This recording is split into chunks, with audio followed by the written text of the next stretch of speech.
Dharmar Elia / St. Eliza's Monastery History Project.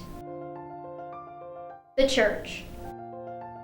The monastery was originally built as a church in 571 BCE by the Persian king Hormizd V, making it the oldest Christian monastery in Iraq. The church was founded by Mar Elia, who created the rules for the monastery. Local Christians still visit the monastery today to celebrate St. Elia's feasts many years after his death. Mar was a title given to Elia, and though it doesn't directly translate to saint, Mar is an honorable title given to monks. After it was founded, the church went through a period of separation. It was called the Assyrian Church of the East, and it separated until eventually merging with the Roman Catholic Church. This is when it became a monastery. In the 1600s, the building collapsed and the monastery was in desperate need of renovation. Hormizd, not to be confused with the Persian king Hormizd, renovated the monastery so people could continue to use it. In 1743 CE, Shah, the leader of the Persian forces, killed all the monks in the monastery who refused to convert to Islam. This period of massacre only ended in 1790 when a new leader came to power. Since 1790, the monastery has become home to the Iraqi military, who desecrated the land until its destruction in 2016. In the main monastery building, there is a room with an altar in the middle. This room was used for worship for only the highest monks. Outside of the main building, in the courtyard, there's a watering hole that is estimated 20 feet deep. ISIS used this watering hole for trash which they burned. Modern day / now. The Dharmar Elia or St. Eliza's Monastery has fallen victim to Iraq's conflict.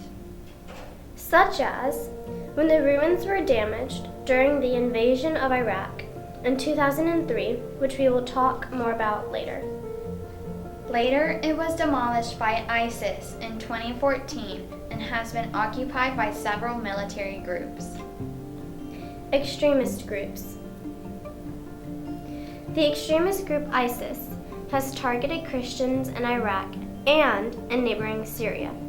They have also seized their property, forcing them to convert to Islam as well as pay a special tax fee. They have also demolished many other monasteries and churches, including renowned pre-Islamic sites such as Nimrud, Petra, Nineveh in Iraq, and Palmyra in Syria. Like we mentioned earlier, the ruins were damaged during the invasion of Iraq in 2003. One of the church's walls was also damaged by the impact of a T-72 tank turret during the US-led invasion of Iraq. After the 2003 invasion of Iraq, the US Army used the monastery as a base before a chaplain recognized its importance and the commander ordered it to be cleared. If it weren't for the satellite images, we probably wouldn't have learned about the monastery's destruction as soon. This is because journalists and archaeologists can't go to ISIS-controlled areas for security reasons. ISIS also has no release video on its propaganda outlets showing the demolition.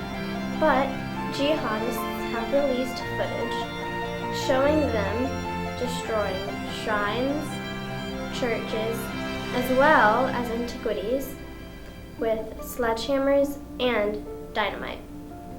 Since they took control of the area in 2014, more than 100 churches and monasteries have been destroyed to the ground in Mosul, with predominantly Christian villages surrounding it like Bishika and Karakash.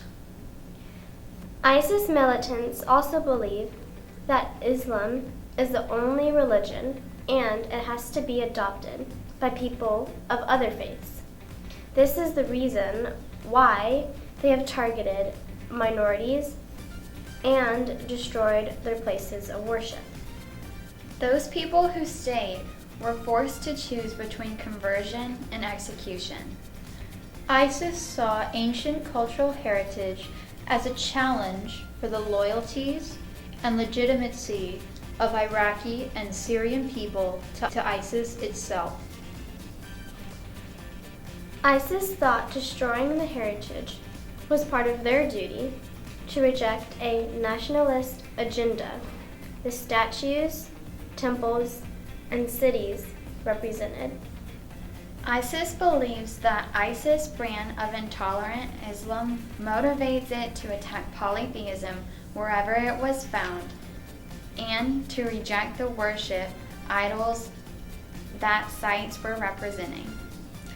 Satellite images suggest the monastery was destroyed between August and September of 2014, which was 2 to 3 months after ISIS captured Mosul and ordered Christians who hadn't already to leave. It was confirmed to the BBC that ISIS militants had blown up the monastery, which destroyed it completely. Proactive acts. There wasn't a whole lot in terms of proactive acts. The main reason was because Osama bin Laden wanted to spark outrage. His logic was to get the U.S. in an unwinnable land war against Islam, so people had to be mindful of their reactions because that's what ISIS wanted, to provoke a reaction.